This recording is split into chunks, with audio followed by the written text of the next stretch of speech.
Paldies. Nu, tagad vārds Andrim Munkam. Pavisam aizmirsuši Kamčatkā. Viņš tolaik tātad bija ministra padomes priekšsēdētāja palīgs drošības un ārlietu jautājumos. Nu, vairāk jau nācās kaut ko darīt drošības jautājumos, jo ārlietu jautājumos jau lielākoties visi Latvijā darīja Jānis Jurkāns. Mans uzdevums bija tikai pakrāmēties ar šādiem tādiem papīriem, kas nāca Godmaņa kungam un organizēt viņu tikšanās ar ārvalstu vēstniekiem un tā tālāk, bet pamatā jautājums bija par drošības jautājumiem. Tas bija jāorganizē valdības apsardzes dienas no nulles un tā tālāk. Ko es gribētu pateikt? Es gribētu pateikt, ka to, ko es uzrakstīju, es nelasīšu. Es tiešām darīšu tā, kā Jānis teica, es dažas spilgtākās varbūt atmiņas tēžu veidā pateikšu. Viss. Kas visvairāk ir palicis atmiņā? Nu, ir pozitīvas lietas un ir negatīvas lietas. Pozitīvas lietas ir atmiņā par to cilvēku varonību un uzticību, kas daudz ko darīja tajā laikā, tajā kritiskajā un tajā smagajā laikā. Ne tikai Bauskas miliči bija mums varoņi. Varoņi bija arī Kuldīgas miliči. Viņi vienmēr bija pirmie klāt, kad bija kaut kādas situācijas. Ilgon, tu jau atceries, kāda bija parole, ja bija steidzīgi jābrauc. Atceries? Viņam pašreiz tāda seja, ka viņš atcerās kaut ko. Kāda bija parole?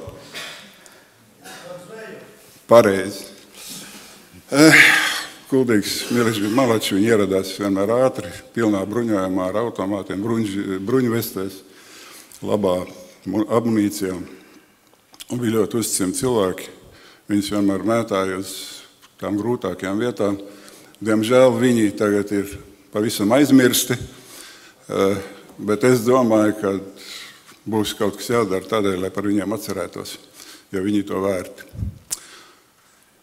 Tāpat spilgtā atmiņā ir 20. protams, janvārs, tad, kad notika uzbrukums iekšlietu ministrijai, tad, kad bija jāvāc cilvēki kopā no rajoniem, jāsauc miliči un ļoti aktīvi ieradās, un arī no ministrijas vadības Pliča kungs šeit sēž, un Kupras kungs, diemžēl, viņš nav šie pulkveži, kas ātri piesalēdzos tajā situācijā, kad Važns bija Maskavā, Indrakovs bija ielēgts iekšlietu ministrijā.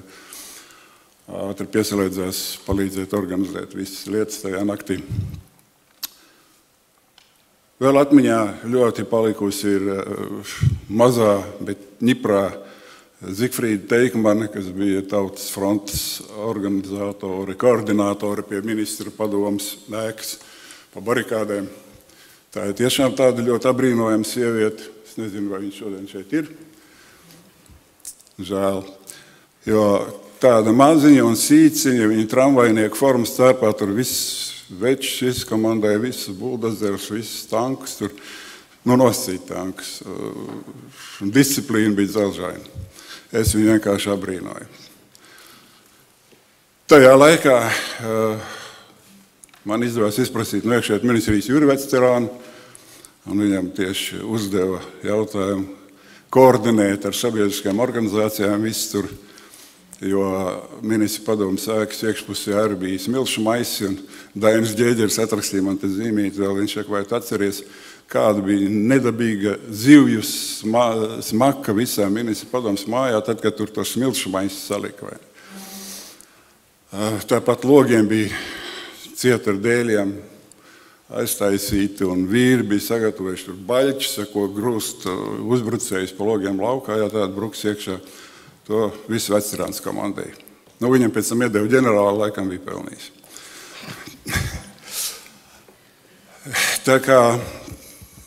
Tā ir uzreiz grūti, saprotiet, pagājuši daudzi gadi, un tagad jau sāk kaut kas arī pazust no atmiņas, un brīžiem sāk jukt tie notikumi, kas bija janvārī un kas bija augustā. Tāpēc ir ļoti svarīgi tiešām pierakstīt un atzīmēt un parunāt ar kolēģiem, lai viņi atgādina, kā tad īsti bija un kuri tie notikumi bija pareizā laikā un pareizā vietā. Atmiņā ir arī tas, kā Omans mēģināja manas sievu 3 bērniem nozagt. Bet, par cik neizdevās, es ar nevienam neko neziņoju par to. Paldies Dievam. visi 3 bērni dzīvi ir, un viens no viņiem šeit zālē ir. Atceros ļoti spilgti, kā bija, kad sēdējām Godmaņa kabinetā, un helikopteri lidoja virsū ministru padomu sēkai. Toreiz avīzēs rakstīja, ka helikopteri pētot siltumtrases no augšas, tur ar infrasarkanajiem stariem. To varēja kādam iestāstīt, tikai ne man, un es Godmanim skaidru un gaiši teicu, kad ir redzams, kā viņi atstrādā uzbrukumu ministra padomē ar visu tēmēšanu, visu pikēšanu un tā tālāk. Atceros labu sadarbību ar Baškeru un viņa komandu, ar Jānu Baškeru un viņa komandu. Apmainījāmies ar informāciju visu laiku maksimāli, un ko varējām, viens otram palīdzējām. Mums gan bija dažādi uzdevumi, bet sadarbība bija laba. Bet es arī gribētu izdarīt vienu mazu eksperimentu, ja Viktors tur mēģināja kaut kas tur nesanāca. Es nezinu, varbūt man arī nesanāks. Redziet, man kā atvaļinātam pulkvedim tagad ir mazliet vairāk laika brīvā. Un es šeit tad kaut ko uzrakstu, un tās atmiņas es uzlicis mazliet liriskā veidā. Ja atļausiet, ātri nolasīšu. Tas veltīts jums visiem šeit klātesošiem. Gan dāmām, gan kungiem. Kaut gan saucās sirmie vīri. Šie vīri sirmām galvām, skarbām sejām un sirdīm klusējot, kas skaļi kliedz. Tie skopi vārdos, reti redzams smejam un acu skatiens, rokas spiediens ciets. Viens sirdis skaļi kliedz. Jūs reti tiekaties, ir tāda dzīves steiga, bet dienas jāatmin, kas lika nosirmot. Jums toreiz likās, kaujai nebūs beigas, jau atvat vārdus ierakumā klusi izdvešot. Tās dienas lika nosirmot. Šis ierakums bija mūsu Raiņa 6, kur nakts un diena šķēpas krustoja, kur mūsu vīriem bruka virsū sveši un asinis uz zemes sārti putoja, un asinis uz zemes putoja. Un alfas zābaki pa jumtu sita takti, un kliedzieni un vaidi sāpes sejā met. Un ložberi, kas spalgi pāršaļ nakti, tur kritušos un ievainotos ved. Un sāpes sejā met. Bet tauta barikādē sēla dziesmu par Bauskas vīriem, Zvaigzni, Slapiņu, par Gamanoviču un Kanajenko liesmu, par nākotni, par vīru atmiņu, par varonīgo vīru atmiņu. Vēl priekšā augusts, omaniešu gļāvās ņirgas, gan interfrontes sabrukums, gan tautas frontes prieks. Būs NATO, Eirosavienības zvaigžņu mirgas, gan karstas vasaras, gan augstais ziemas sniegs. Bet paliks tautas prieks par saviem varoņiem, kas tautu godā cēla, par brīvo Latviju, kur tautai turpmāk zelt, par grūtām cīņām, uzvarām un bērnu kvēli, lai varētu tie mūsu valsti augšup celt, kur tautai turpmāk zelt. Pārdomājot visus šos te jautājumus, man faktiski visu laiku nedod mieru viens tāds jautājums, kas ir saglabājies no tiem laikiem, un uz kur es atbildu patiesībā arī pēc visiem dokumentu un vispārējā pētījumiem tik un tā nezinu. Cik reāla bija 1991. gadā vai mazliet pirms tam vai mazliet pēc 20. janvāra notikumiem tāda situācija, ka sāktos tā saucamie, ir tāda seriāls mentu kari, ja? Respektīvi, ka no divām pusēm karotu savstarpēji milicija, respektīvi viena, kas ir par Latvijas neatkarību, un otra, kas varbūt domā savādāk.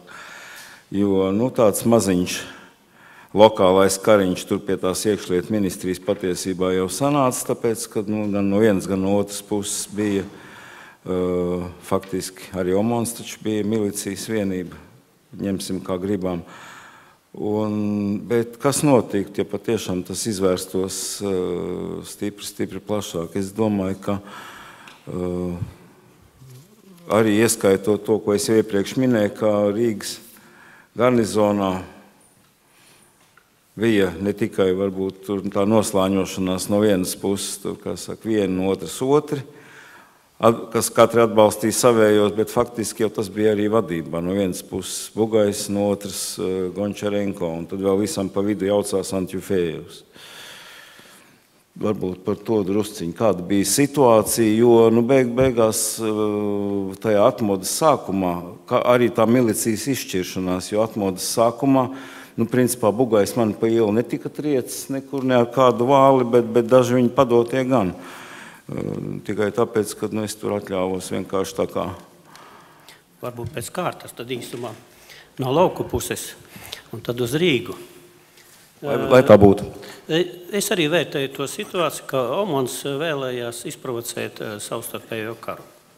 Tas ir viedoklis mans arī, jo, ja mēs ņemam janvāra šaušanu pie iekšlietu ministrijas, un pēc tam arī šos muitas postiņu grautiņus, kas notika jau maija mēnesī pie Bauskā, tad bija arī daļa milicijas darbinieku, kas vēlējās, nāca pie manis un lūdza atkal bruņotu pretestību izdarīt šiem omoniešiem. Viņi saka, tauta nesaprot, kāpēc jūs nerīkojaties. Bet saprotams tas, ka Latvijas teritorija atradās bez Omana vēl arī bruņoties spēki. Un skaidrs, ja būtu prezidenta pārvalde ieviesta šeit, tad automātiski visi tas, kas bija izdarījuši pretestību, būtu arestēti un attiecīgi nebūtu ielaiki, ka varbūt uzreiz nošauti, bet būtu krimināla procesa attiecīgi, arī varbūt pierādīt vienam otram, kad viņam ar galvu nav kas bijis tajā laikā kārtībā, ja? Vai arī otrādi, ka viņš ir varbūt pa daudz šņabi lietojas vai mazāk un tā tālāk. Tātad es uzskatu, ka šī Omana vienības rīcība bija vairāk, kā arī tajā dokumentālā filmā 96. gada, kas bija televīzijā parādīts, tā bija cenšanās izprovocēt šo milicijas spēku savstarpējo karu. Tā arī izskatījās no lauka. Jo arī tad, kad devās uz Rīgu, mūsu milicijas darbinieki ne tikai 8, bet 20 gabali aizbrauc, un pēc tam bija sastādīts grafiks. Un arī naktī izbrauc 25 milicijas darbinieki, bet ņemat vērā, ka rajonā strādāja līdz 200 milicijas darbiniekiem. Kas tā pa vienību 200 milicijas darbinieki vēl jānodrošina sabiedrisko kārtību arī pašā rajonā, jo arī nebija viennozīmīgi dažādi spēki. Ne tikai Rīgā tas bija. Kad arī bija kara komisariāte vēl un arī citi cilvēki, kas uzskatīja savādāk, ka vajag šaut un tā tālāk. Tā kā šī jūsu jautājums atbild, ka varēja būt izprovocēts šis karš.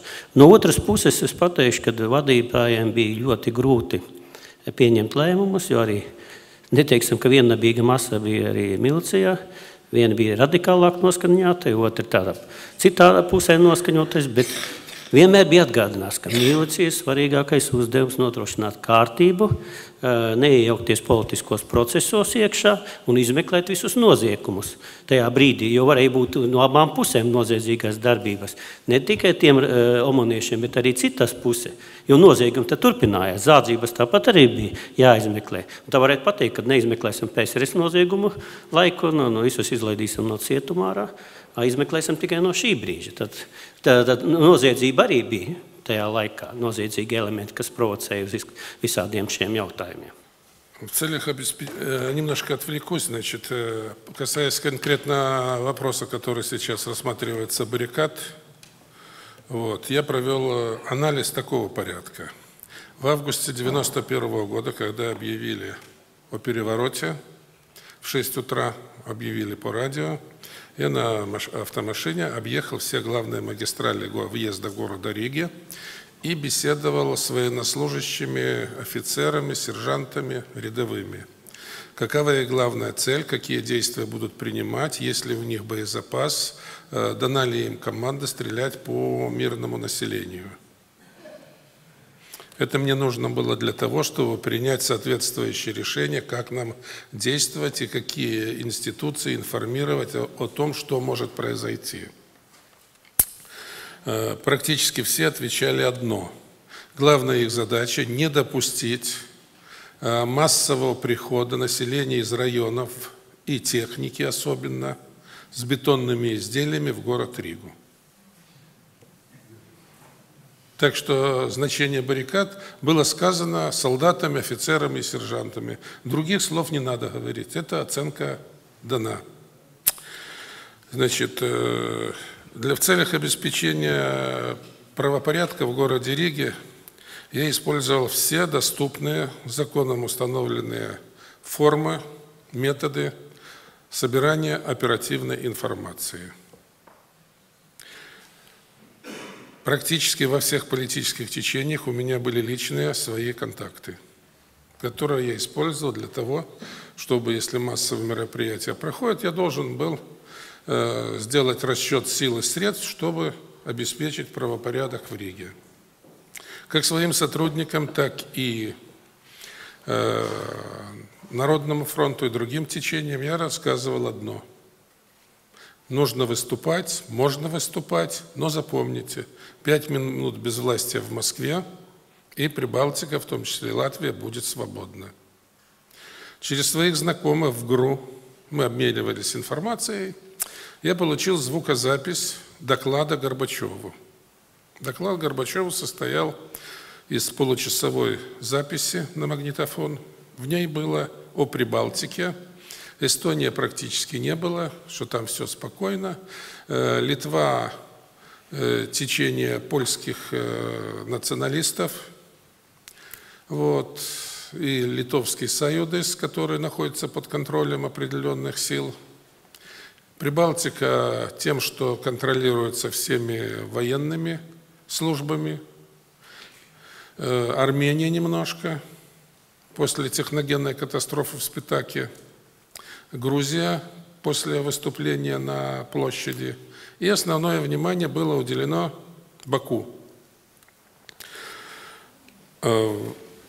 Голосом диктора звучало, что план мероприятий, сколько военные и спецподразделения продали Народному фронту и националистическим партиям оружие, какое оружие, куда оно завезено, где оно хранится, кто держит под контролем.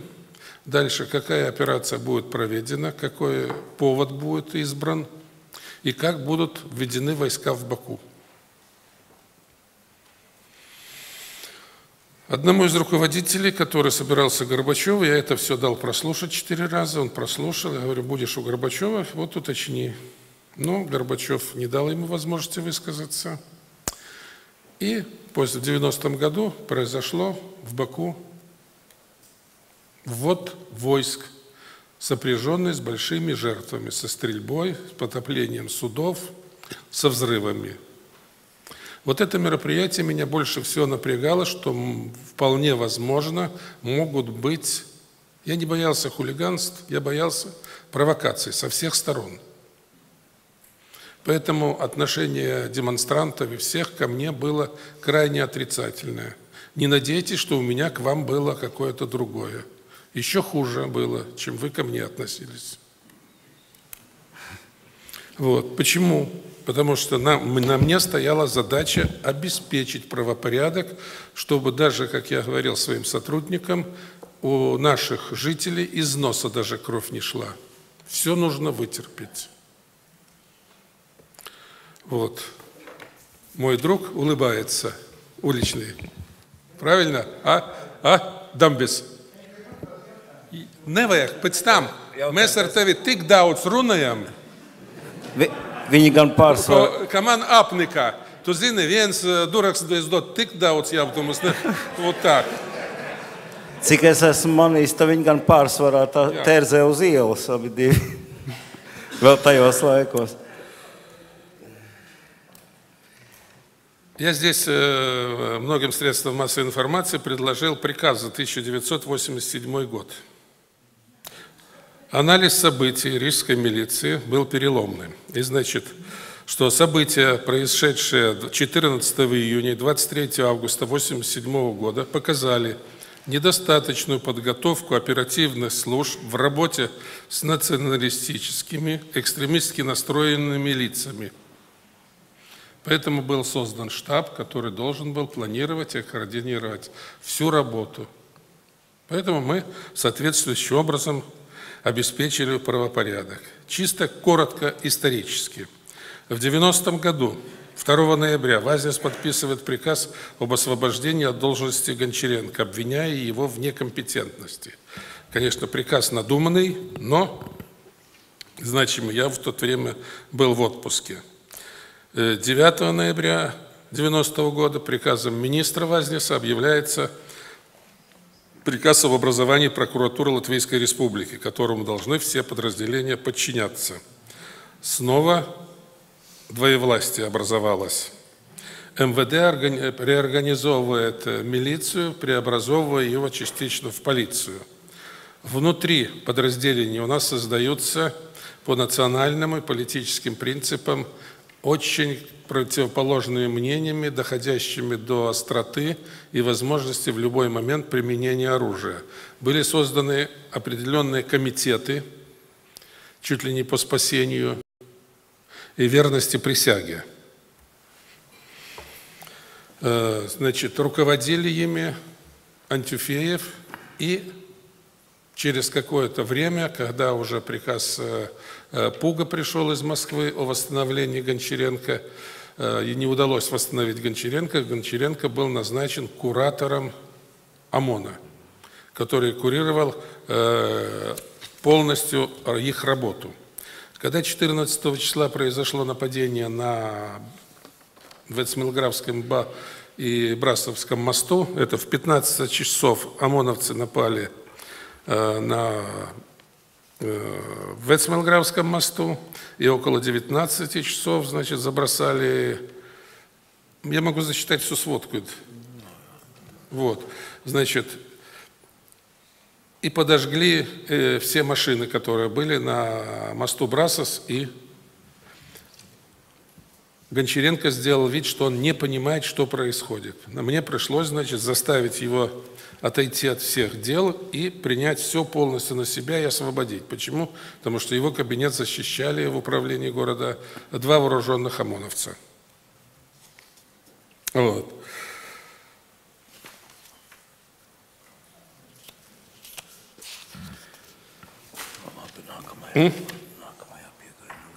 Да, я думаю, что значит, по началу отвода участников баррикад.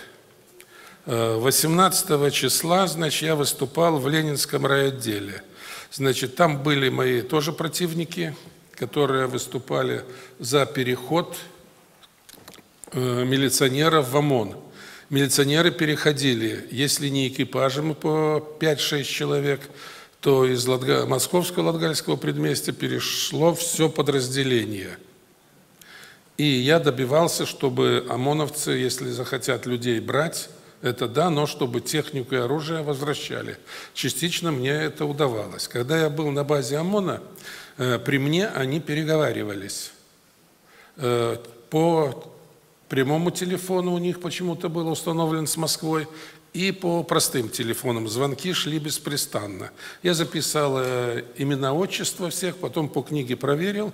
Оказалось, что все действия, которые ОМОН производил, они все были согласованы с Москвой. Ни одного действия не было согласовано.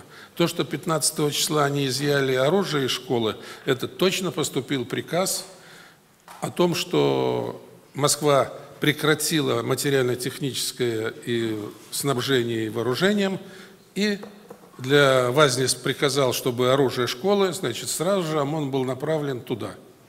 Значит, мы это все полностью проконтролировали. Значит, Вазнес уехал до 20 числа в Москву. Он знал о том, что будет нападение. Я спросил его, кто будет защищать, кто будет ответственным. Он ответил: ответственным назначается Индриков, генерал. У тебя хватит сил хотя бы, не отстоять, но противостоять. Сказал, да, там будут командовать, все. Я пришел, значит, к Лябису, начальнику пожарной части. Я говорю, ты замначальника гарнизона, если меня убьют, вот тебе план действий. И пришли к МВД сегодня вечером машину, 1 или 2 пожарную, потому что там вполне может быть для эффекта средств массовой информации подожгут 1 или 2 машины в обязательном порядке. Подожгли 1 машину. Вот. Значит, дежурили баусские. Мое мнение каково? Личный состав персонально МВД составлял свыше 500 человек, хорошо подготовленных, высококвалифицированных и вооруженных человек. Если бы их, как мы, перевели на двухсменную работу, и половина личного состава находилась в здании, то тогда не было бы перехода через 5-й этаж, через управление связи, и мы все вместе росли и с ОМОНовцами и служили. Почему я безбоязненно, хотя они мне угрожали, что расстреляют, приезжал к ним туда? В августе месяце по согласованию с Годманевым я был у ОМОНа вместе с Гончаренко. Когда они сказали: о, мы Бугая разыскивали, он сам пришел. Сейчас мы тебя, говорит, кокнем. Я говорю, если вы хотя бы волос с моей головы упадет, Гончаренко на это перекладине повесится. И тогда мы с ними обговаривали вопрос вывода их не в Казахстан, а в Тюмень. Значит, я считаю, что Министерство внутренних дел не имеет права проводить традиционные январские встречи памяти. Они просто проиграли. Нельзя поручать районным отделам. 4 у тебя человека было выставлено? 8 человек. Представьте себе, 8 провинциальных милиционеров вдруг поставили в центре Риги вышестоящее министерство, да они боялись даже паровозного гудка. И троллейбус, когда шел, так это страха было больше, чем от ОМОНа. И на защиту. Ну, перестань. Вот тебе. Ну, должен же я немножко развеселить толпу. Как? МВД? Они жертвы неправильного, неудачного руководства Министерства внутренних дел. Ты же тоже был руководителем. Ты же должен был активным руководителем. Ты грудью должен отстаивать свое рабочее место. Когда освободили МВД и ОМОН ушел, мы его проводили. Мы выставили оцепление по улице Горького, Валдемара, чтобы сбить типа бесшабашных бесхлебников, который потом взял фамилию Майзнекс. Вот. И мы их вывели совершенно другим путем, ОМОН. С тем, чтобы не было провокации, и ОМОН снова не начал стрелять. Также и 31 августа мы организовали по окружной дороге вывод. Хотя все силы милиции мы выставили по прямой линии в аэропорт. Так что здесь у меня нет претензий к тем, кто дежурил. Они попали в просак, это они заложники неудачного руководства. В том, что если поставлен, то должен защищать, а не прятаться.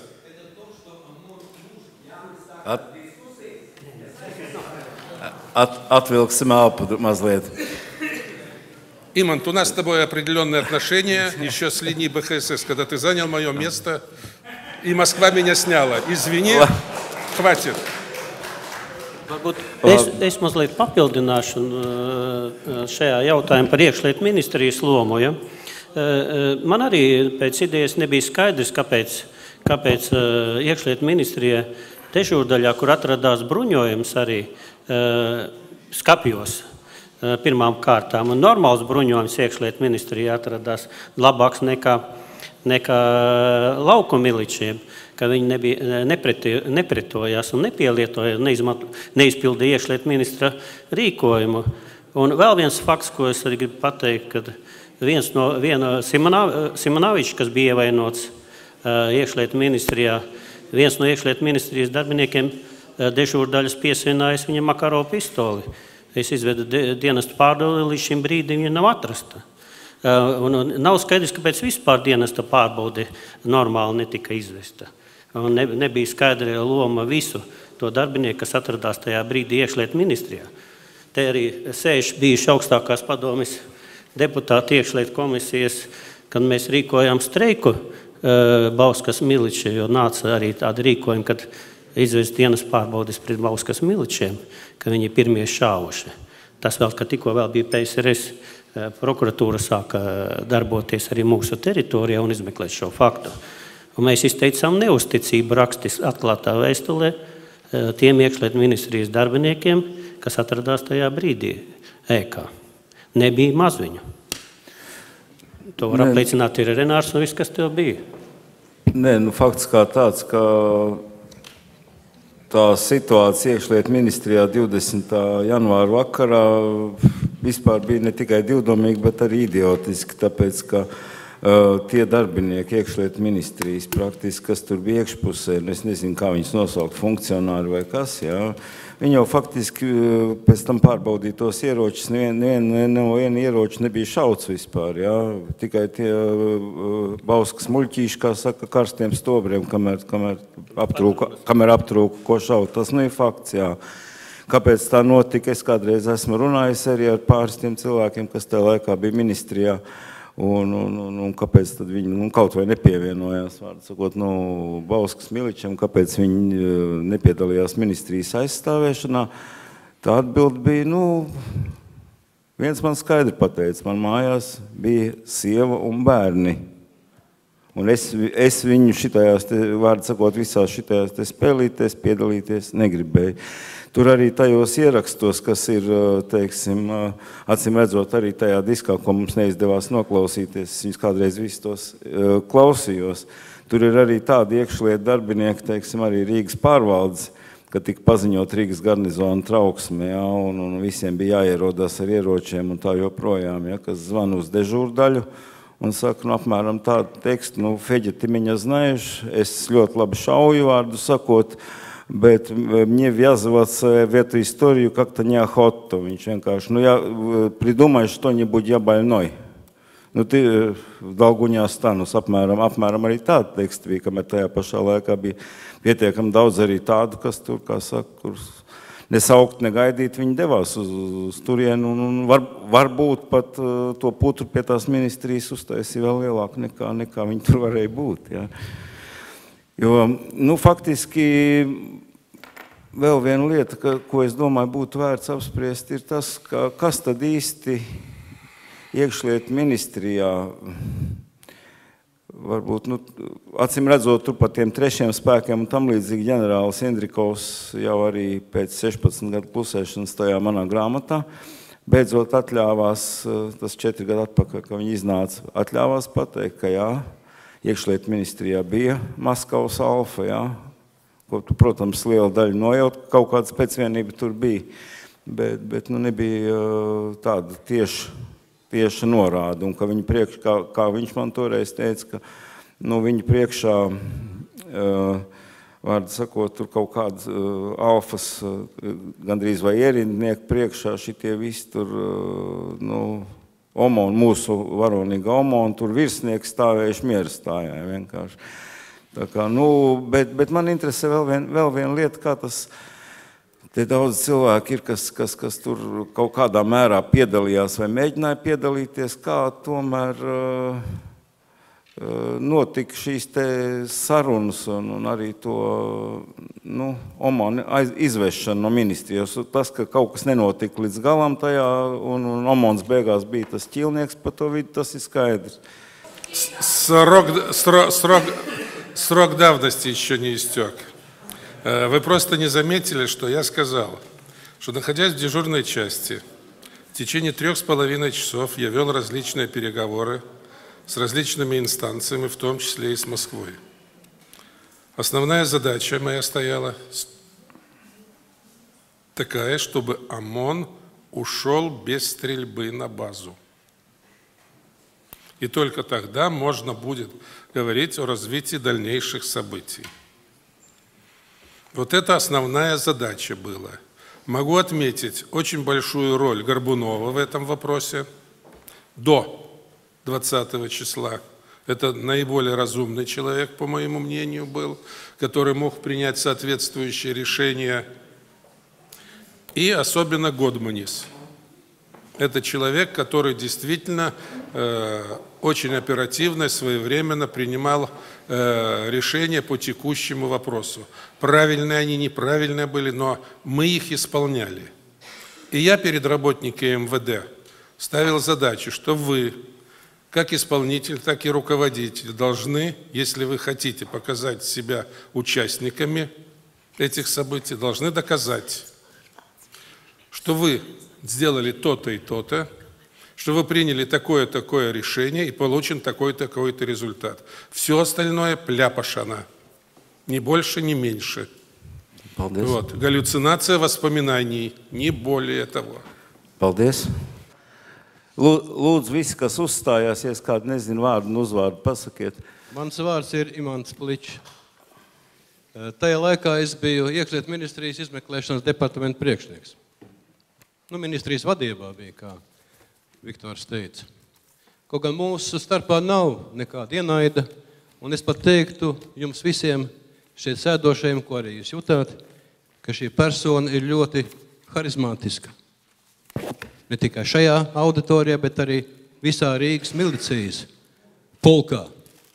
Un šī persona, Bugajs Viktors, bija tā, kas patiesi ar visas Rīgas miličiem satikās, runāja, pārliecināja, ietekmēja, līdz nonāca pats tādā divdomīgā situācijā.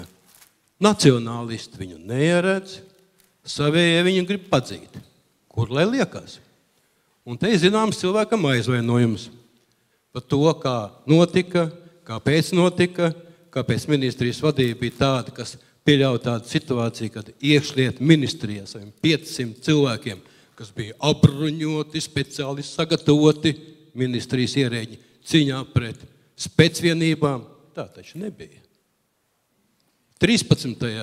datumā, janvārī, notika kolēģijas sēde, ko arī Viktors piedalījās, acīm redzot. Šajā sēdē Jekimovs, kurš bija milicijas departamenta priekšnieks, Šodien viņam dzimšanas diena.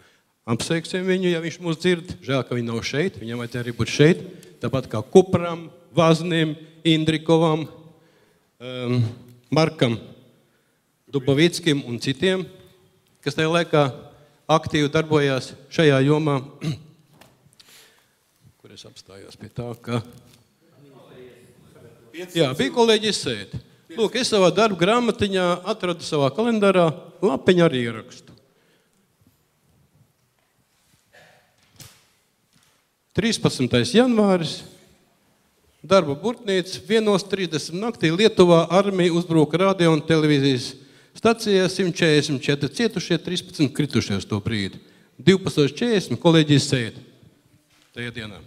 Vad Jekimovs, instruktāža, no šī brīža 20 stundu darba režīms, 24 stundu darba režīms.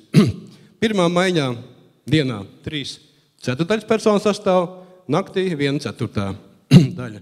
Štābs ir ministrijas operatīvās pārvaldes tā istaba, 315.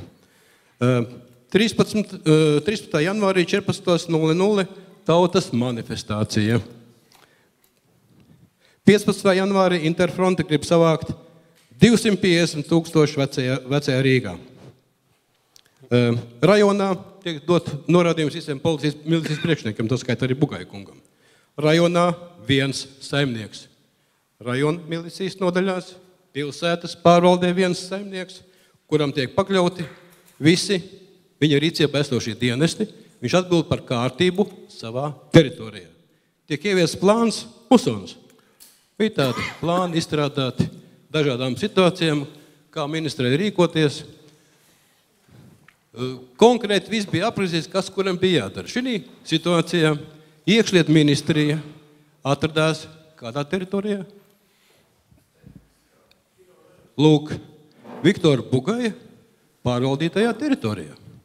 Viņš gods godam, protams, jau pēdējā stadijā, kad bija beigusies šaušana, ieradās tur. Gončarenko viņu nolamāja, protams. Ar amoniviešiem viņš spēja sarunāt, un Indrikovs spēja atnākt uz ministru kabinetu pie Godmaņa kunga. Es tajā brīdī, 22:20, ierados ministru kabinetā ar lielām mokām, jo es dzīvoju ārpus Rīgas. Rīgā iekļūt nevarēju, visi cilti bija ciet, bet es biju ministru kabinetā tajā brīdī, kad bija pēdējie zvani no Indrikova kabineta uz Godmaņa kabinetu. Parunāt nepaspēju. Ko ir Indrikovs darījis šajā laikā, kamēr bija tur?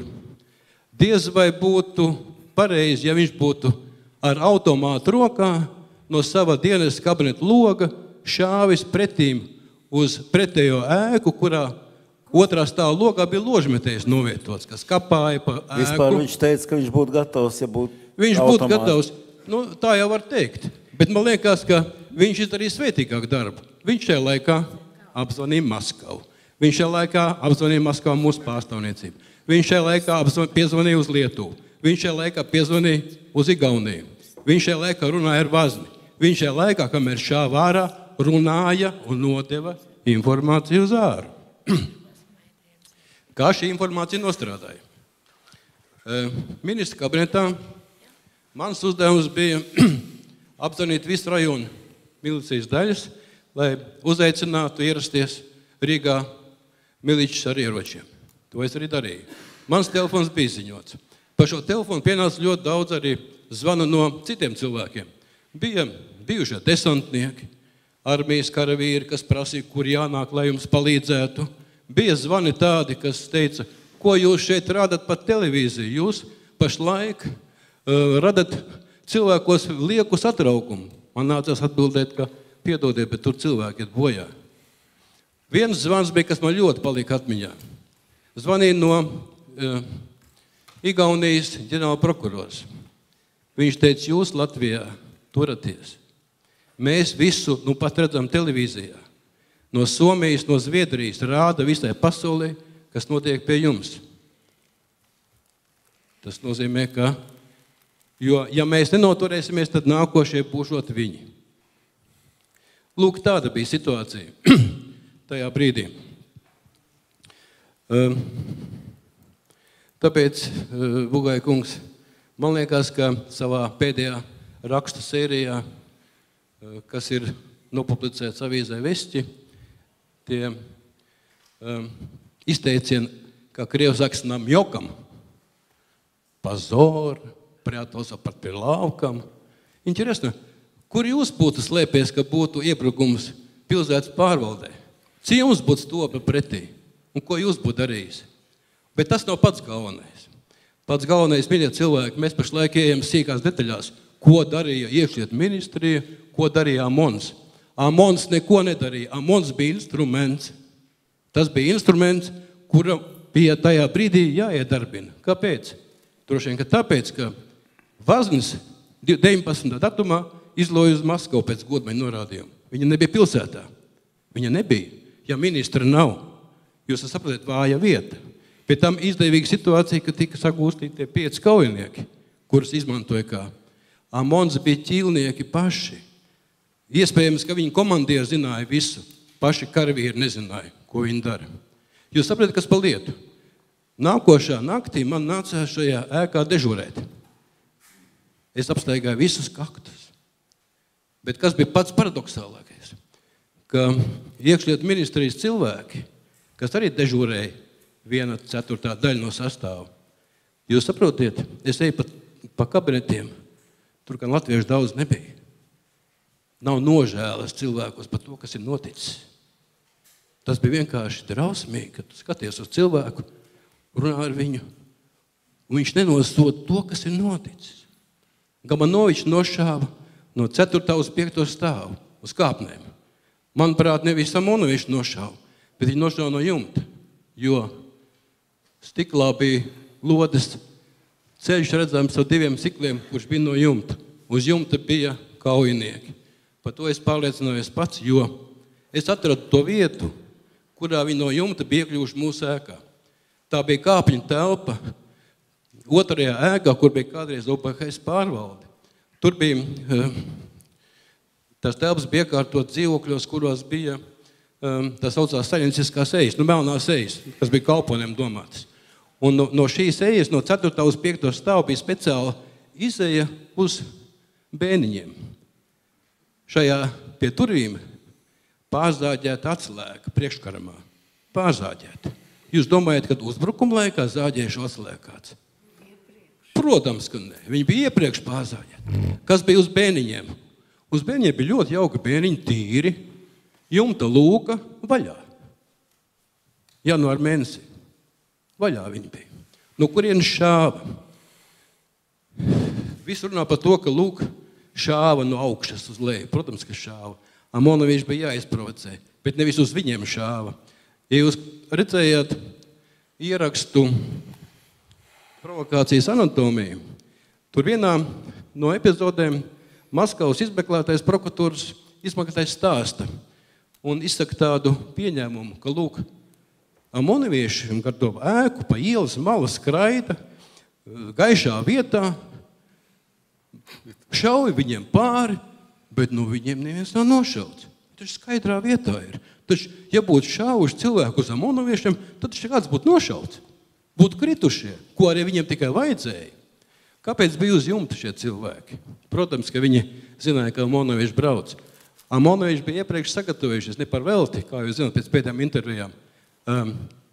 Munīcijas kastes prokuratūras telpās tika ienestas. Satiksmes celtniecības ministrijas ēkā, kur tas sargs bija sagūstīts, tur bija lošmetējs uzstādīts. Vai cilvēki, kur ved konvojēt vienu aizturēto vai aizturēto grupu, brauc ar 2 lošmetējiem? Ir pat zināms, kuriem tie lošmetēji bija rokās. Jā. Vai brauc konvojā ar ieročiem kāds ar lošmetējiem? Nē, taču. Tas nozīmē, ka vadība Amonā zināja, kas notiks. Protams, ka viņi nezināja iespējams par tā alfas piedalīšanos. Vēl viens arguments. Iekšlietu ministrijas telpās 5. stāvā, kur bija krimināla policijas priekšnieka, krimināla milicijas priekšnieka Kupras kabinets, visi logi, kas bija uz bulvāra pusi, bija vaļā. Pie logiem bija piestumti divāni ar atzeltiem pret logu. Un visi logi bija vaļā un grīda bija pilna ar čaulītēm. No šiem visiem logiem bija šauts uz leju. Pāri Raņu bulvārim uz parka pusi, pār amonoviešu galvām. Taču varēja arī amonoviešu nošaut. Bet taču nē, pāri galvām šāva. Piemēram, manā kabinetā bija iešauts automāta kārta no koka, kuras precīzi zinu, no parka puses. Tur stāvēja amonovieši, kas šāva uz ēku. Pāri viņu galvām šāva no šīs puses. Acīm redzot tāpēc, lai no barikāžu puses netuvotos cilvēki un netraucēt amonam iebrukt šajās telpās. Laikam pārāk ilgi un daudz. У меня вопрос к нему. Ира Татьяновна перед ТВ. Скажи мне, пожалуйста, как вот весь твой героизм, о котором ты рассказывал, вылился в обвинение против ОМОНа? И в чем реально это выразилось? Потому что у меня и, наверное, у всех присутствующих создалось впечатление, что такой героический поступок ты совершил. Es mazliet nesaprotu jautājumu būtību. Vai tad tiešām es pašlaik par savu varonību stāstīju? Vai es stāstīju par faktiem, ko es redzēju? Tā nebija mana varonība, mīļie cilvēki. Es nekādu varonību neesmu veicis.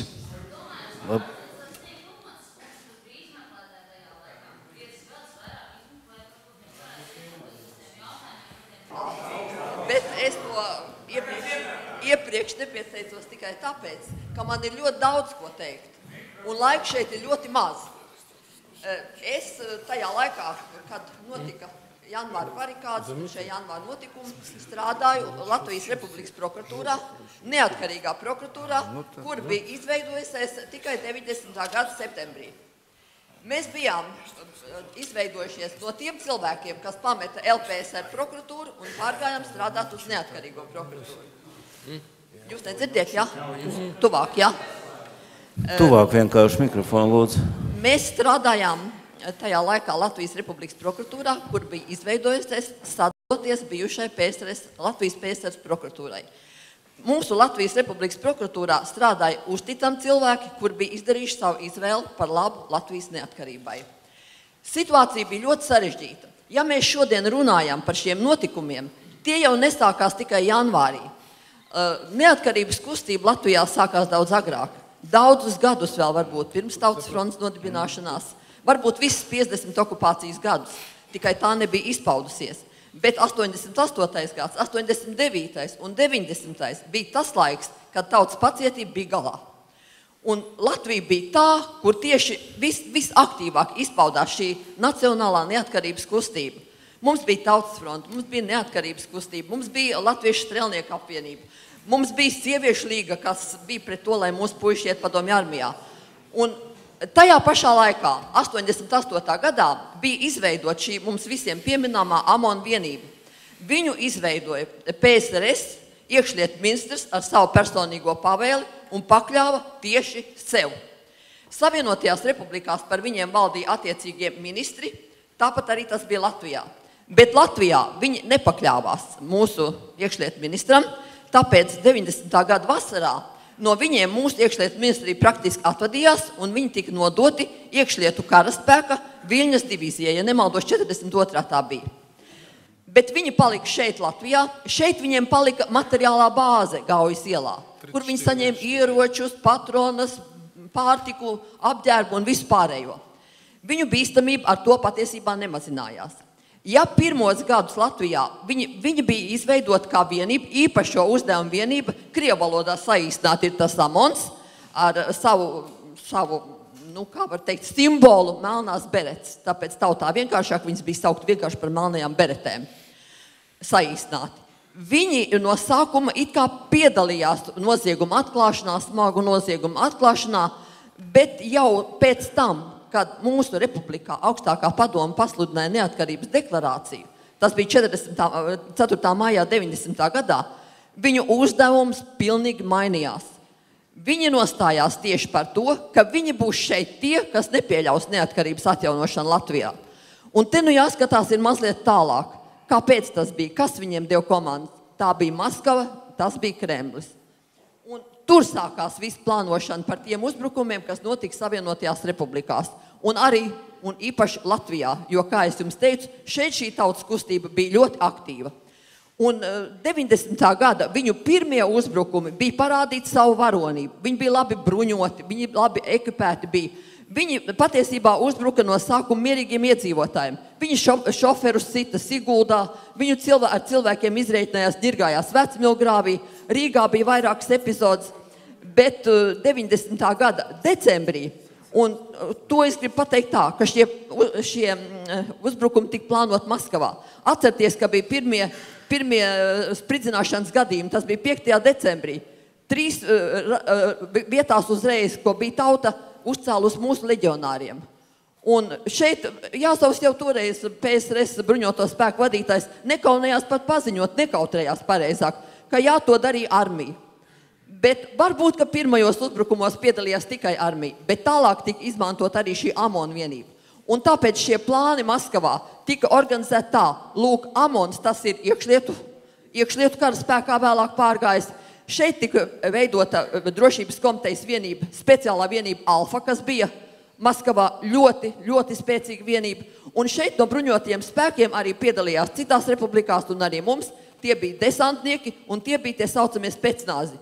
Tie visi bija spēcīgi, kuriem, protams, mūsu tauta stāties ar plikām rokām nevarēja. Nevarēja arī mūsu milicija to izdarīt. Bet milicija bija šeit vienīgais spēks, kas bija Latvijā bruņots. Un tāpēc ar to vajadzēja izreikināties. Un šeit lūdzu sākās, ja? Jau 90, pēc tam, kad tika organizēti šie sprādzieni, decembrī bija vesela sprādzienu sērija. Tātad pirmais, cik mēs varējām saprast, tika darīts viss, jo kur šie sprādzieni bija? Pēc leģionāriem bija pie tādām partijas komiteja, karaspēku daļas, viņu ģimenes, Ļeņina piemineklis, lūk tādi, lai izprovocētu to situāciju, ka Latvijā jāievērt prezidenta pārvalde. Tas bija sākumā, neizdevās. Tad sākās jau bruņot uzbrukumi. Un tas bija, sprādzienu sērija bija decembrī gandrīz katru dienu, un 2. janvārī notika uzbrukums, tas saucamais, patiesībā ne uzbrukums, jā, var teikt, presnām ieņemšana. Un šeit jau viens cietušais arī mums ļoti labi pastāstīja, kāda bija situācija. Viņi apsargāja presesnām, viņi paņēma presesnām direktoru Dunduru, tur Ķīlā, ja, ilgu laiku turēja. Un tā bija pirmā reize, kad notika jau bruņota tāda, apšaudīšanās, jo mūsu milicijas darbinieki centās noskaidrot, kas tur notiek, ka tur sita cilvēkus, bet uz viņiem jau tad šāva. Tas bija pirmais gadījums. Tālāk sekoja, mūsu prokuratūra bija bez telpām, bez kāda ekipējuma, mums nebija pat mašīnas, mums nebija absolūti nekādas tehnikas, jo mūs izdzina ārā no tām telpām Raņa bulvārī 9 burtiski uz ielas. Mūsu izmeklētājus, es toreiz vadīju sevišķi svarīgu lietu izmeklēšanas pārvaldi, mūs paņēma savā paspārnē iekšlietu ministrija. Tas bija Vāznis un viņa cilvēki, tas bija Imants Pličs, Tas bija vēl pārējie. Viņi mums iedeva savus kabinetus, savus seifus, jo mums nekā nebija. Man bija tā iespēja sēdēt kabinetā blakus dežūrdaļai, otrā stāvā, tas bija Raiņa bulvāra un Endru pils stūrī. Starp citu, šodien, ja es paskatos, tā ministrija vēl tagad glabā tās pēdas. Tur jau neviens nav no ārpuses nokrāsojis. Tur var paskatīties, kā tās lodes lidoja. Nu, lūk, un janvārī, kad notika 13. janvāra notikuma Viļņā, nebija jau šauba par to nevienam, kas to organizēja. Tā bija armija, tā bija alfa, un cilvēki bija krituši, un dabīgi, ka mēs sapratām, ka arī mums tas draud. Protams, jautājums paceļās šodien, kāpēc pirmā bija Lietuva, kāpēc nebija Latvija. Jo it kā bija plānots tomēr Latvijai pirmajai, kur šī kustība bija, nacionālā kustība bija spēcīgāka. Tad, kad notika uzbrukumi Viļņā, mēs šodien ļoti labi te visu analizējām. Varbūt zināms pretrunas, bet būtībā apmēram viss tā situācija skaidra. 13. janvarī es vēl atrados tanī kabinetā iekšlietu ministrijas telpās. Jau tajā dienā amonieši braukāja, tā viņi mīlēja, braukāt par Raiņu bulvāru, toreizējo Endru pielu, ar saviem uazikiem, bruņoti, ārējās durvis, aizmugurējās durvis vaļā un brīdināja, cik mēs esam vareni. Bet tās situācija veidojās tāda, kad acīm redzot uzbrukums būs neizbēgams. Jo pirmais, kas bija, es domāju, Amonam bija dot komandu atbruņot tos, kas vēl ir bruņoti. Un te jau arī Upmatas kundze stāstīja, ka bija uzbrukums augstākās Minskas skolas filiālei Pārdaugavā, kur atbruņoja visus tos kursantus, kas tur bija, visus ieročus, kas tur bija, paņēma viņiem. Ka tas bija Maskavas komanda, mums izdevās dabūt speciālu pavēli, kas lika to izdarīt. Pirms viņi brauca uz šo skolu, Amona kolona apstājās pie partijas centrālās komitejas.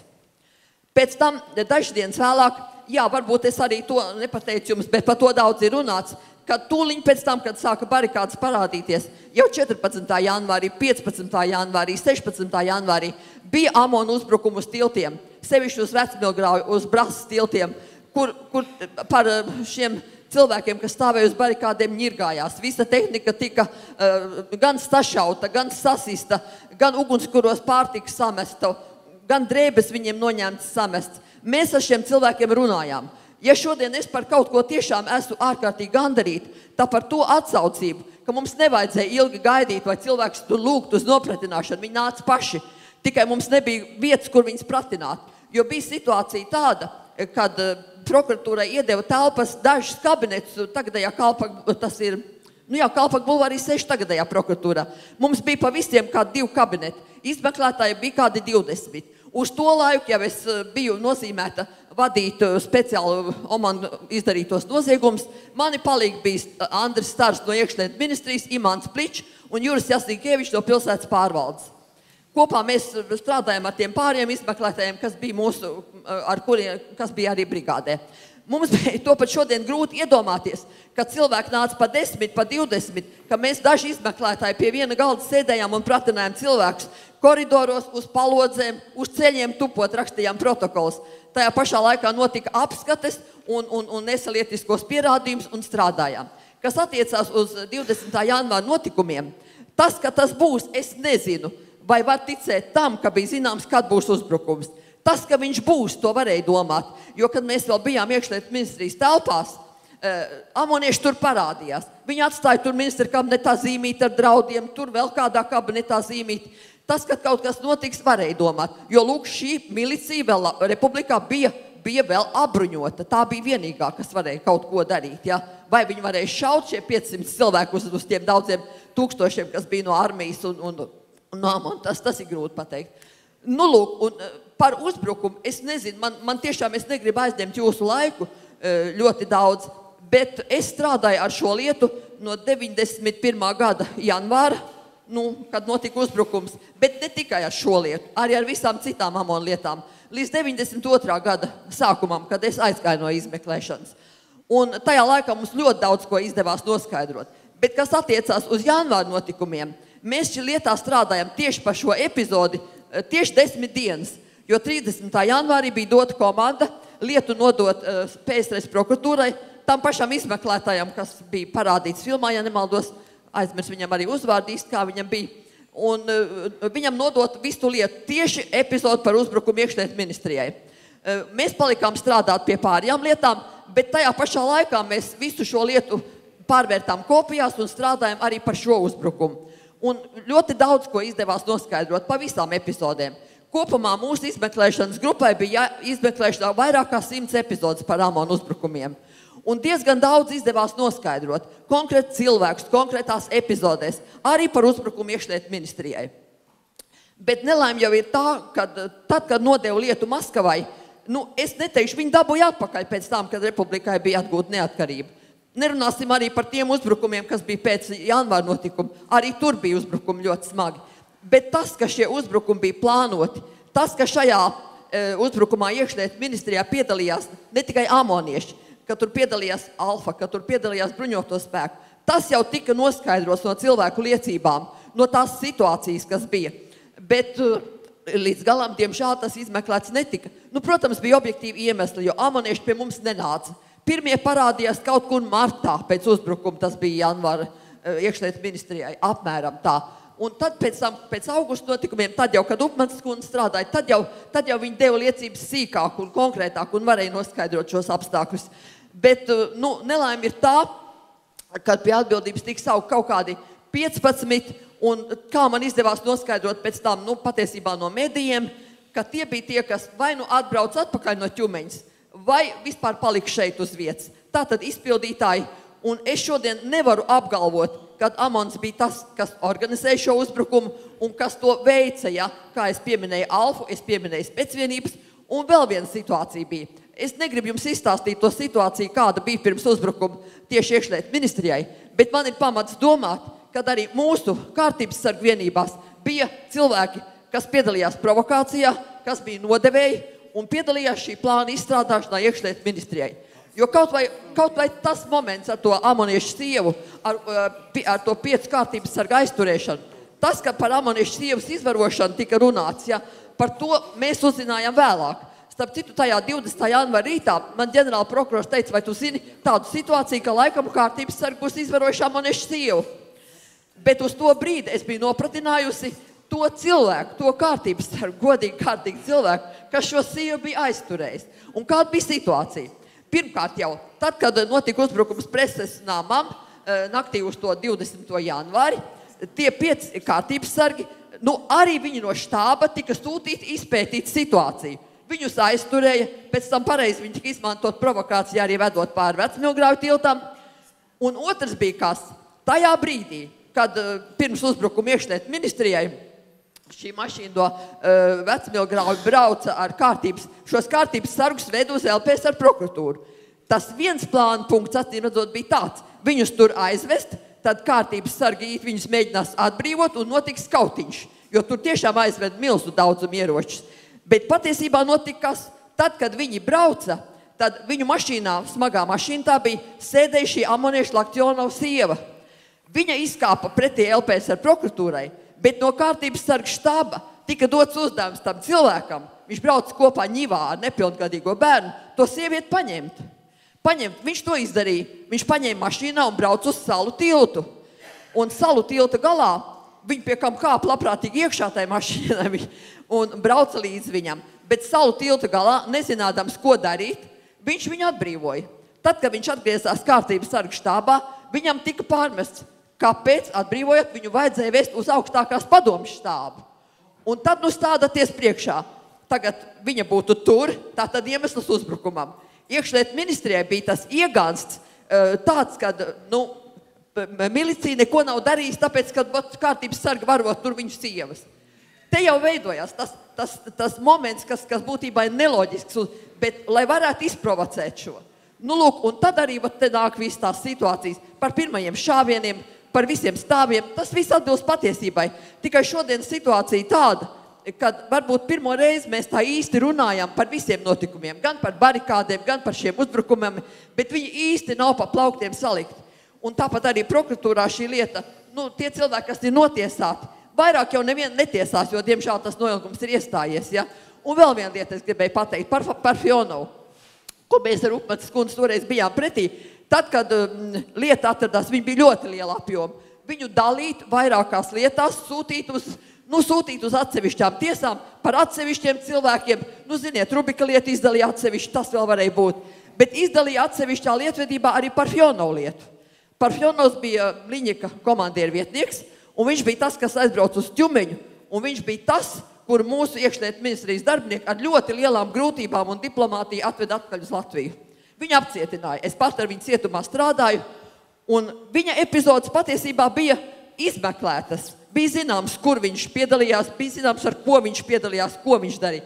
Starp citu, viņš ir arī tas, kas saņēma bruņojumu mūsu bāzē uzbrukumam Medininku postenim Lietuvā. Un arī tur ir zināms, kas aizbrauc no mūsu omaniešiem uz turieni. Bet Parfjonovu lietu prokuratūra izdalīja atsevišķi. Viņam tika apsūdzībā, viņam tika minēts, man liekas, 2 uzbrukumi. Liekas, ka Siguldu un Vecmilgrāvī, kur viņš pārkāpjot savus dienas pilnvaras sita cilvēkus. Un 1 muitas punkts, ja nemaldos, Ainaži.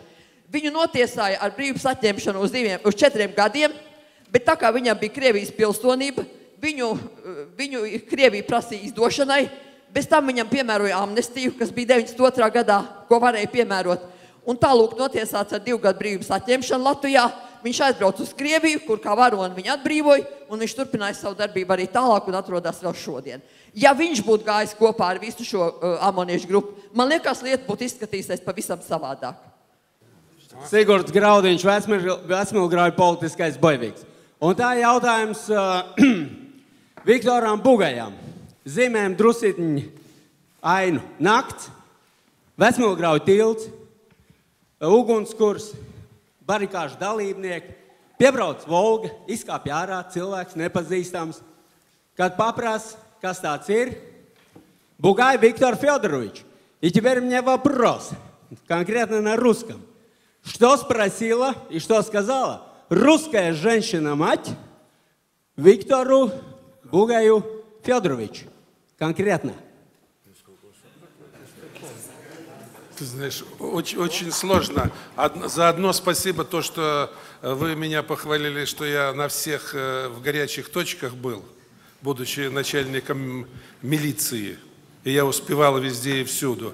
И приехал я туда несколько раз к Угунскура в Вецмилгравье, для того, чтобы, когда я узнавал, что ОМОН идет с такими агрессивными намерениями, я успокаивал. Получал же я от баррикадников и тех, кто костры, столько, что мне потом приходилось не только нижнее белье стирать, но и верхнюю одежду менять. Это, да, действительно так было, поскольку русская женщина-мать спросила, коммунист?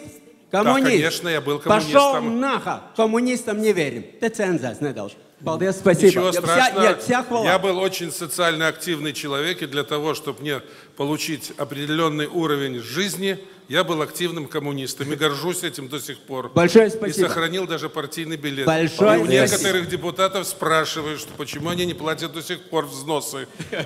Это все я их буду собирать. Un tā, tagad jautājums Andrim Bunkam. Es jau teicu, būs ļoti nopietns jautājums. Viens vienīgs jautājums un pēdējais. Šovakar es te vispār vairāk neko nerunāšu, kas man ļoti būtiski. Ņemot vērā Zozmaņa konkrētos, diezgan neadekvātos rīkojumus un tā tālāk un tā joprojām, man ir konkrēts jautājums. Viņa saistība ar VDK. Pavisam konkrēti. Ziniet, es jums varu atbildēt tā, ka tas nav mans kompetences robežās. Un kad es griezos vienā no mūsu instancēm attiecībā par vienu citu VDK darbinieku, tad es saņēmu atbildi no ģenerāla prokuratūras, ka ja jūs gribat atrisināt šo jautājumu, tad griezieties tiesā un pierādiet, ka viņš ir tāds. Par godu man es jums neko nevaru atbildēt, prasiet drošības policijas abam un tā tālāk. Tas nav manā kompetencē. Jānis Apelis, es 36 gadus esmu nostrādājis Rīgas milicijā un policijā un esmu tās produkts. Gājis visiem laikiem cauri un ar daudziem šeit esošajiem cilvēkiem un prezidijā sēdošiem cilvēkiem es strādājis kopā ar to kašķīgo un drosmīgo vīru Bugaju. Es pazīstu jau vairākus gadus, jo viņš pat, diemžēl, bija pie manis praksē, ka es biju jaunākais leitnants, viņš bija kursants un bija pie manis praksē. Nu, kādas es viņu izmācījis, tāds viņš tagad ir. Tā rekordā vaina. Bet, ja mēs runājam par šo lietu nopietni, es negribu uzskaitīt, kādus varoņdarbus es esmu veicis. Šis tas ir par to uzrakstīts. Dabīgi vienīgais, ko es gribu teikt, ka es esmu Latvijas policijas patriots, un es stāvēšu un kritīšu un uzsvēršu par to, ka ja nebūtu Rīgas milicijas, ja nebūtu organizētas tieši Rīgas milicijas darbības, mēs būtu tādās pašās nepatikšanās, kā tas bija citās Dienvidu republikās padomju, un tas pats, kas bija Viļņā. Es varu pateikt, ka tas bija sistemātisks darbs. Tas pats vienam otram nesevišķi patīkamais Bugais. To es zinu, kā viņš gāja un runāja ar cilvēkiem, kā mēs runājām ar cilvēkiem, kas bija pretī to, teiksim, pa janvāra notikumiem. Es tik precīzi nevaru pateikt, tāpēc, ka es biju noslēpies Rīgas milicijas skolā un taisn 20. janvārī bija atbildīgais dežurants. Bet par augusta notikumiem es jums varu pateikt, ka Bugaja mērķtiecīgā darbība un to, ko viņš darīja savā kabinetā, jo es biju viņa vietnieks. Es dzirdēju, ka man vecam puikam tur es to matu biju vairāk. Man mati cēlās stāvus. Ko viņš nedabūja gatavu, lai neviens mats nenokrist no Rīgas iedzīvotājiem, ka Monts trakoja, ka Gončarenko bļāva un kliedza, ka viņam ir pazuduši putras strēbēji, kas brauc uz Krusta baznīcām, kad baznīca pēc putras un draudēja visu Rīgu uzspērt. Es sapratu, cik stingri un nelokāmi, diplomātiski un, tā, teiksim tā īsti krieviski. Viktors runāja ar Gončarenko. Tā kā es esmu slavens, mans vietnieks ir bijis Ančofējevs, kas tagad ir ģenerālleitnants. Vārds sakot, tā dzīvi ir grozījušies dažādi, bet es tikai lūdzu vienu un vienmēr esmu uzsvēris. Jāskatās ne ar šīs dienas acīm, bet ar to dienu acīm. Un jāizsver tiešām, ko katrs ir darījis. Un es domāju, ka tas, kas ir Bugajam galvā, lai gan viņš niķīgs puika ir, bet varbūt, ka kaut ko no viņa var dabūt un no tiem ierakstiem un visu izanalizēt. Un tas būtu viens feins dokumentāls darbs, kas nestu patiesību mums visiem. Paldies par uzmanību. Runājot par pašu galveno jautājumu, kā sarunu vadītājs uzdeva sākumā, vai bija iespējama pretimstāvēšana starp latviešiem un krieviem milicijā tajā laikā. Tas jautājums palika neatbildēts. Mēs aizgājām mazliet sāņus, aizgājām uz Amonu.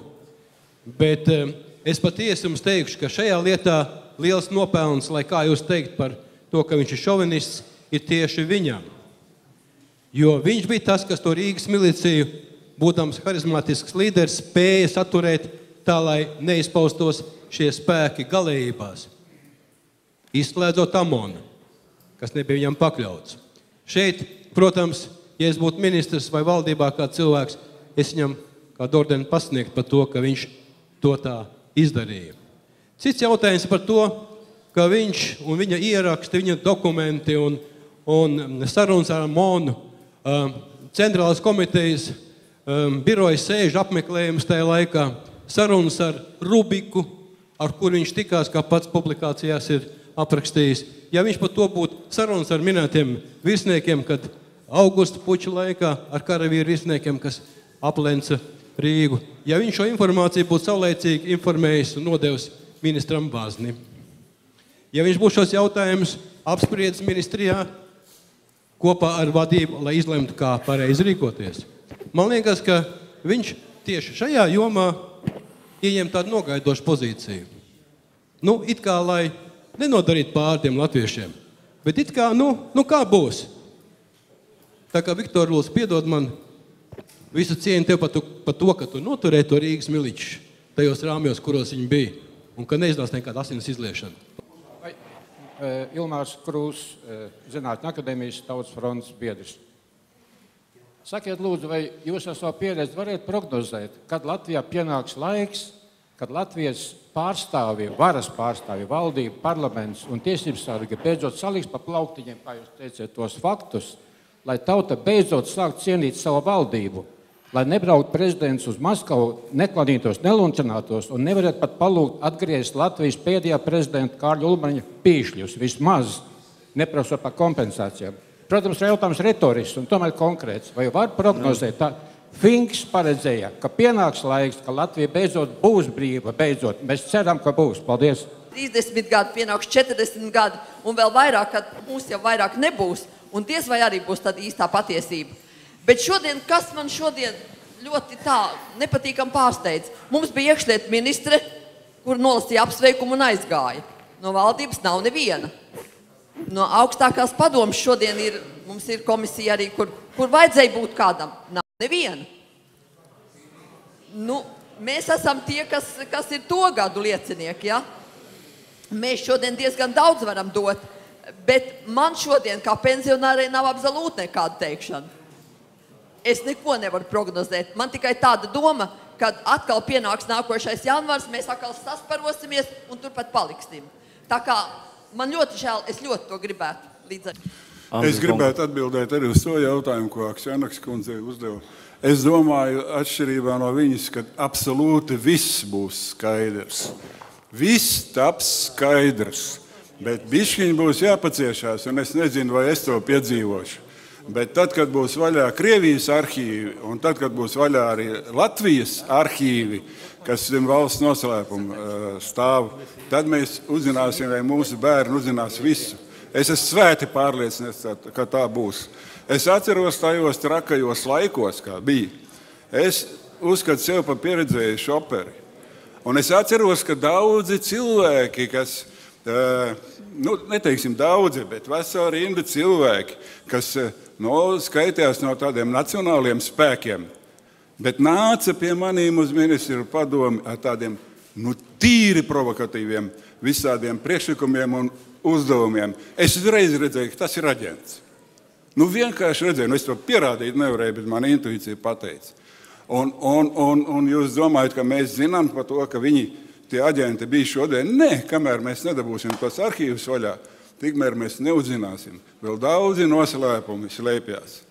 Nepavelti draudēja man toreiz dažādi ģenerāļi zvanīja pa valdības telefonu, gan no Baltijas kara apgabala, gan no citām vietām. Un draudēja izreikināties ar maniem arī neatkarīgajā Latvijā. Tā kā ietekmes aģentūra, Austrumu ietekmes aģentūra Latvijā vēl ir ļoti spēcīga. Paldies. Tā, šajā vietā mēs mūsu diskusijai konkrēti pavēlkam svītru. Tālaus Jonas. Ko, pats galvenais mūsu konferences sasniegums ir kāds, ka mēs visas savas, un ne tikai, protams, savas, mums īpaši patīk citu problēmas risināt, bet esam atrisinājuši kādā ceļā nevardarbīgā. Teiksim, tas arī labi, labāk nekā nekā. Bet tā nopietni runājot, es domāju, ka laidīsim gar ausīm tur tās personīgās lietas, bez viņām nevaram mēs iztikt. Tas ir pilnīgi skaidrs. Un tie, kas atcerās konferences pirms 15 gadiem un 18 gadiem arī par šīm tēmām, tad tur šī nevardarbība jau robežojās reizēm ar kaut ko vairāk. Ja? Tā kā es tā salīdzināju, ka mēs esam auguši, un droši vien vēl pēc 25 gadiem vai 15 gadiem nākamā konferencē, kad mēs atkal visi smaidīgi tiksimies un jaunāki vēl būsim kā tagad, tad jau vēl mazāk būs tās personīgās lietas. Citiem vārdiem, ja mēs laišam gar ausīm, tiešām drusci nepatīkami bija dažas tās lietas klausīties. Nevajag mums iet uz personību, mēs taču gribam procesus, tendences saprast, problēmas analizēt. Ja? Tad tās problēmas un šīs tendences un informācija, ko es arī kā pētnieks varu teikt, ieguvu, un kuram jau ir zināmi materiāli, teiksim, daudz lietas, man jāsaka, ka es tomēr ļoti daudz ieguvu, un es esmu pārliecināts, ka kopumā no šīs konferences arī jūs ieguvāt. Un īstenībā šī ir viena no, vismaz šai tematikā, viena no saturīgākajām konferencēm. Es to droši saku kā pētnieks. Ja? Tā kā liels paldies pirmām kārtām jau tiem, kas uzstājās, un tie, kas vadīja diskusijas. Es domāju, ka mūsu diskusiju dalībnieki arī viena daļa bija cilvēki, kuri īstenībā publiski uzstājās, ja ne gluži pirmoreiz, tad katrā ziņā viņu informāciju mēs nedzirdam tik bieži, un šodien mēs uzzinājām katrā ziņā daudz vairāk. Paldies diskusiju vadītājiem. Un, protams, kā jau es teicu, te jau nav tikai diskusiju vadītāji un dalībnieki, bet te ir 100 un vairāk eksperti, tie jūs visi esat, tajā skaitā ar saviem jautājumiem. Tātad īsi, ko mēs darīsim? Tagad Zinātņu akadēmija, 1991. gada barikāžu muzejs un, protams, okupācijas muzejs. Mēs izdosim saīsinātu, rediģētu, bet necenzurētu, rediģētu stenogrammu. Un tāpēc es lūdzu ļoti palīdz mums, ja kādam ir arī no diskusiju dalībniekiem, un lielai daļai jau ir, es zinu, uzrakstīts kaut kas, tad to mēs arī izmantosim, lai mums nav jāmokās atšifrējot. Mēs mēģināsim iespēju robežās, ja īpaši, ja jūs būsiet pieregistrējušies konferences sākumā visām savām e-pasta adresēm, tad arī šos garos, teiksim, jautājumus vai komentārus no zāles, arī tos mēs iekļausim šajā stenogrammā. Un mēs ar Renāru Zaļo esam apņēmības pilni izdot līdz vasaras sākumam šo te konferences stenogrammu.